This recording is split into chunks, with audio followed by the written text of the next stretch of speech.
¿Cómo es? Ustedes ya saben. ¿Qué?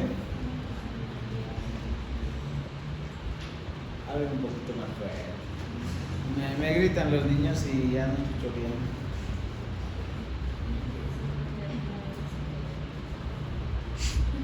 Hablar. ¿Qué? Pero te equivocas, pues no hay problema. Una enfermedad. Igual, no es una enfermedad infecto-contagiosa, transmisible, ¿ya? Producida por qué? Por el agente del Corynebacterium dipterae, que es un bacilo de ¿no? Entonces, esta difteria, este bacilo lo que te produce es también lesiones a nivel de lo que es son la orofaringe. ¿Y qué te va a producir? ¿Por qué se caracteriza? Porque a nivel de la faringe o de la orofaringe lo que va a producir es una membrana, ¿ya? Una membrana. Aparte de eso, esta patología, este agente, este bacilo, lo que te produce son exotoxinas. Estas exotoxinas lo que van a ir a hacer es que produzcan daños, necrosis en lo que es el sistema nervioso, en lo que es el miocardio y en lo que es el sistema nervioso periférico. ¿Ya? Entonces lo que produce son patologías con membranas a nivel de lo que es la faringe del paciente. La etiología, ¿cuáles son las características? Es un bacilo y cocobacilos. Si ven ahí son cocobacilos y cocobacilos gram positivos, catalasa positiva, aerobios, obviamente son aerobios, los tres son aerobios. ¿Por qué? Porque solo va a ir a la faringe. Rara vez va a afectar lo que es el pulmón o rara vez va a afectar todo lo que es la faringe, orofaringe y todo eso. ¿Ya? No es móvil, no es encapsulada, es agrupada en forma de letritas de palillos de tambor, ¿no? O palillos chinos o letras chinas, le llaman. ¿Ya? Entonces, tenemos cuatro biotipos, ¿no? El gravis, el mitis, el belfanti y el intermedius. ¿Cuál es el agente patógeno más grave? El gravis. Es el que se presenta en los pacientes pediátricos específicamente, ¿no? Tenemos dos tipos de cepas, las toxigénicas y las no toxigénicas en el paciente. Entonces, este tipo de Corynebacterium dipterae lo que produce son toxinas. ¿Qué va a producir? El antígeno K, la neuromidasa, el ácido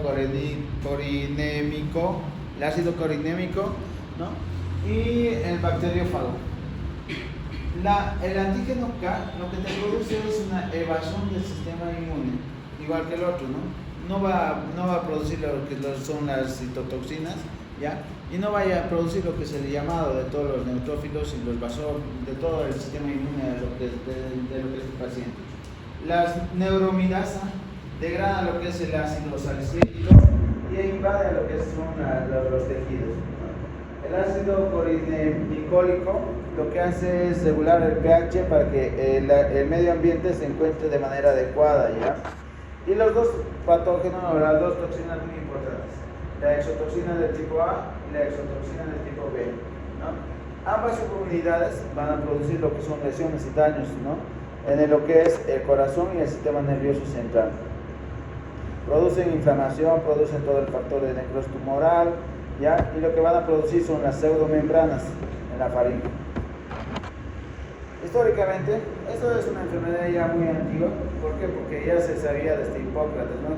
Hace 500 años Hipócrates le describe en su libro de lo que es el Talmud que los pacientes morían por asfixia, ¿no? Había un agente patológico, había un agente que llegaba a la casa, ¿no?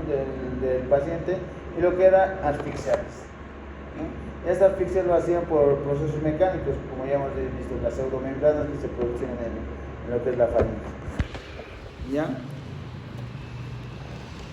El descubridor de lo que es el bacilo de la difteria es Teodoro Harvey, ¿no? Es el que describe qué tipo de bacteria, qué tipo de agente patógeno te producía esta asfixia, ¿ya? Esta asfixia mecánica en el paciente. Posteriormente de la difteria, en 1921 desarrollan lo que es la vacuna contra la difteria, ¿no? Y comienza así lo que la prevención de lo que es la difteria. Epidemiológicamente hemos dicho que ya no hay en todo el mundo ¿no? Lo que es la difteria. En lugares donde sigue existiendo es en el África por el mismo hecho de que de todo el sistema de salud que tienen en África y la pobreza que tienen en África, ¿no?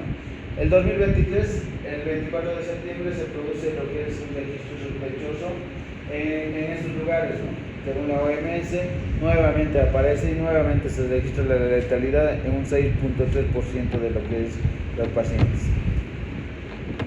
¿Cómo se transmite? El único reservorio es el humano y se transmite a través de las gotitas de fluye nuevamente. Empiezan a toser, empiezan a estornudar y la difteria ingresa a lo que es el otro paciente. Muchas veces el portador es asintomático, no tiene nada, pero empiezan a toser o empiezan a utilizar los utensilios y de esa forma se contagia lo que es el Corynebacterium diftheriae. ¿No? La principal causa o la principal vía de entrada de lo que es la difteria es por la vía respiratoria. La otra causa es por la vía cutánea y la vía dérmica, ¿no? Y aquí vemos, son dos causas, la vía cutánea y la difteria respiratoria. De la difteria respiratoria comienza el brusco incidente, ¿no? Que va a producir una faringitis exudativa, una odinofagia, febrícula y malestar general en lo que es el paciente. En la difteria cutánea aparece como una pápula en lo que es la piel, una úlcera cubierta de membrana grisácea. Eso es la característica de lo que es la difteria cutánea. Aparece como una pápula, posteriormente de la pápula empieza a producirse una cubierta de una membrana grisácea, lo que se ve como una necrosis localizada en la piel. ¿Cuáles son las complicaciones? ¿Qué complicaciones vamos a tener en el paciente? Vamos a tener el daño cardíaco, daño sistémico de lo que es el sistema nervioso central y el daño en lo que es el riñón. Van a disculpar que le esté haciendo así, es que tenía bastante turno. Ya, entonces la difteria respiratoria, la más común, ¿no? Es causada por el Corynebacterium diftheriae. Lo que te causa es que aparece lo que son las pseudomembranas en lo que es la faringe, ¿ya? A nivel de esta faringe aparecen las pseudomembranas que si tú lo haces un raspado con algún tipo de palito, lo que va a hacer es un sangrado del lugar, ¿no?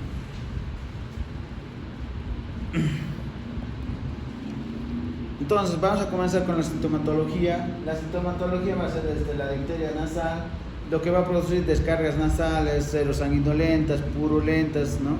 Va a producir una incitación en las fosas nasales y en los labios superiores, ¿no? Posteriormente va a ir bajando esta difteria y llega hasta lo que es la laringe. En la laringe va a producir una ronquera, una tos, una disfonía en el paciente y posteriormente llega hasta lo que es el árbol traqueobronquial y el paciente en pocas horas por la falta de oxígeno y todas las cosas puede fallecer, puede llegar a fallecer, ¿no? Si no se hace el tratamiento correcto, lo que vamos a llegar es a una difteria maligna. Y esta difteria maligna se caracteriza ¿por qué? Porque va a tener una membrana faríngea extensa, ¿no? Y en este periodo lo que vamos a tener a nivel de lo que es el cuellito, un proceso amigdalar, ¿no? Úvulas inflamadas, ganglios linfáticos, ¿no? Vamos a tener una región submandibular muy ancha, muy edematosa y un cuello anterior que simula un cuello de toro. Como ven aquí, está edematizado, inflamado, con los ganglios que seguramente se pueden palpar en el paciente, y esto es la característica de lo que es la difteria maligna. Y posteriormente el paciente empieza a hacer paro cardíaco. Entonces, ¿qué vamos a tener? Primero comienza con una faringitis membranosa extensa que invade hasta lo que son las amígdalas, la úvula, los ganglios linfáticos, el cuello, y se produce lo que es el edema en el cuello, similar a un cuello de toro. Posteriormente vamos a tener un estridor respiratorio y después de tener el estridor respiratorio vamos a tener una insuficiencia respiratoria en el paciente y la muerte por asfixia. ¿Ya? Esto es la difteria cutánea. Se caracteriza porque primero va a tener una úlcera, es una úlcera necrotizante con una pseudomembrana oscura grisácea, ¿no? Que generalmente no está correlacionado con ningún proceso de lo que es la faringe, ¿ya? Solo es localizado en la difteria cutánea, ¿no? Se caracteriza porque esta lesión no cicatriza. Por más que se haga tratamiento localizado, esta lesión va a persistir constantemente hasta que se diagnostique si es difteria o no es difteria, ¿no?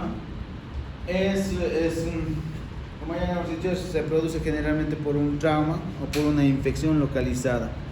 Posteriormente tenemos las manifestaciones sistémicas, ¿no? Cuando va a ir a dañar lo que es el corazón, la toxicidad cardíaca produce una miocarditis en el paciente, cambios de la onda ST, T, prolongación del intervalo QT y bloqueo cardíaco de primer grado en el paciente. ¿Ya? Entonces, lo que va a producir una disminución de los ritmos cardíacos, un ritmo de galope, dilatación cardíaca, disnea en el 10%, 25% y un bloqueo de lo que es la rama, ¿no? Un bloqueo complejo de lo que es la rama cardíaca y esto nos va a producir una arritmia.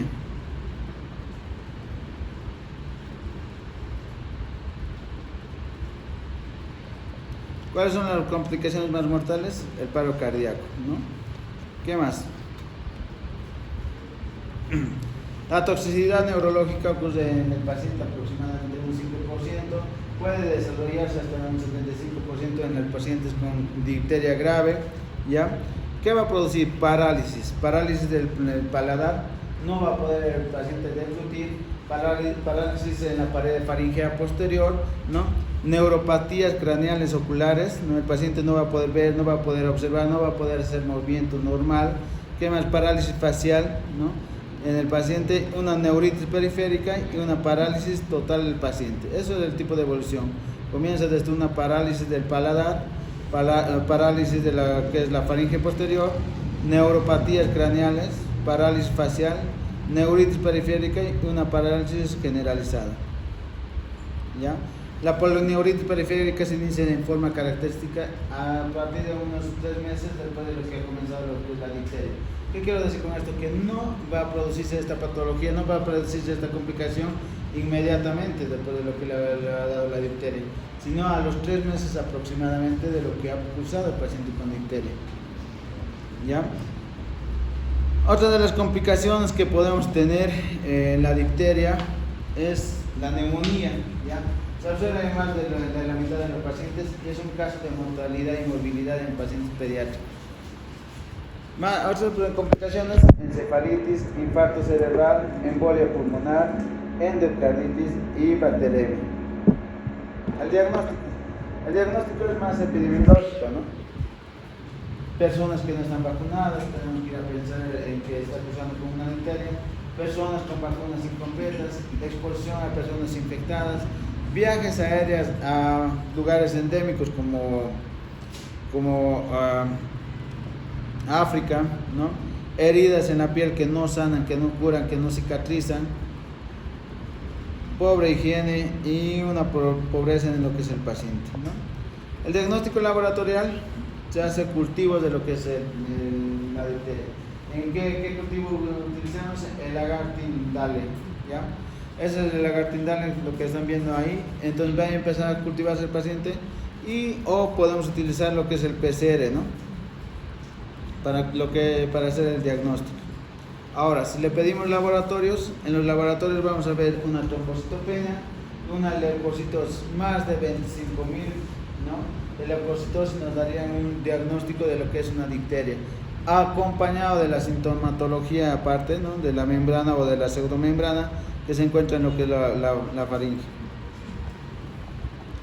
Diagnóstico diferencial, estaríamos pensando de una mononucleosis infecciosa, una faringitis estreptocócica o una angina de Vincent, ¿no? Esos son los diagnósticos diferenciales a los que podemos llegar.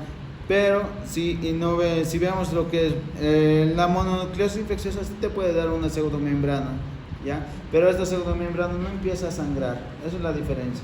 Que tú les das y la pseudomembrana no sangra. En cambio en la difteria sí va a empezar a sangrar un poco lo que es la pseudomembrana. Entonces, si hacemos un cuadro comparativo con todos los procesos infecciosos, como la mononucleosis, el comienzo es gradual, ¿no? De lo que es la difteria. Va a ir paulatinamente, va a comenzar con un dolor en la garganta, fiebre, agrandamiento amigdalino, exudado amigdalino y adenopatías cervicales, ¿no? En cambio, en lo que es, por ejemplo, en la angina de Vincent, no vamos a tener un agrandamiento amigdalino, no vamos a tener exudados amigdalinos, no vamos a tener adenopatías cervicales, no vamos a tener manifestaciones extraorales. Lo más probable, una mononucleosis infecciosa, ¿no? En una mononucleosis infecciosa vamos a tener más fiebre, una fiebre que no se controla. En cambio, la difteria sí, se puede controlar la fiebre. Lo que no se va a controlar es la expansión de la que es la pseudomembrana, ¿ya? ¿Qué más? Tenemos adenopatías. Esas son las diferencias que podemos encontrar clínicamente en lo que es el paciente. Ahora, el tratamiento. ¿Cuál es el tratamiento? En el paciente se utiliza antibioterapia, ¿no? ¿Qué antibiótico van a utilizar en el paciente? O la antitoxina difterial, ¿no? ¿Qué tratamiento vamos a utilizar? Cuando utilizamos el antibiótico, lo que queremos hacer es matar al organismo, ¿no? Evita que se formen más toxinas y retarda la programación de la infección, la propagación de la infección local y reduce la transmisión. ¿Qué tratamiento vamos a utilizar en principio? Lo que es la penicilina. Cuando ya hemos utilizado la penicilina cristalínica, podemos darle una vacuna de la antitoxina difteria. ¿Cómo se da la vacuna de la vacuna antitoxina difteria? Se da una inyección intramuscular de 10.000 a 100.000 unidades internacionales, ¿no?